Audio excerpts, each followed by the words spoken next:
Hello friends, இன்றைக்கி பூண்டு இஞ்சி எப்படி அரைக்கிறதுன்னு காமிக்கிறேன் பாருங்கள். எவ்வளோ பூண்டுன்னு காமிக்கிறேன் பாருங்கள். பூண்டு நைட்டே உளிச்சு வச்சுட்டேன்.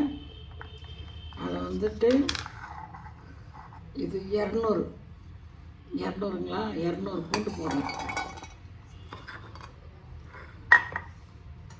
இஞ்சி வந்து 100, கொஞ்சம் 100க்கு கொஞ்சம் மிச்சமே.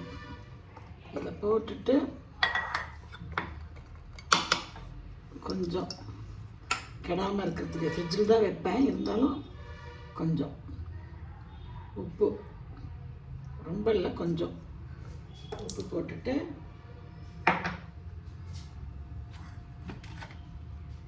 எண்ணெய்,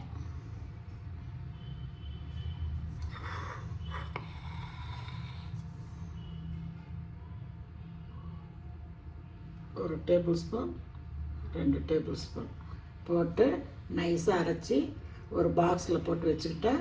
அது வந்து இந்த உருளைக்கிழங்கு வறுக்கிறதுக்கு அதுக்கு இதுக்கு கொஞ்சம் கொஞ்சமாக போட வேண்டியதுக்கெல்லாம் போடுவேன்.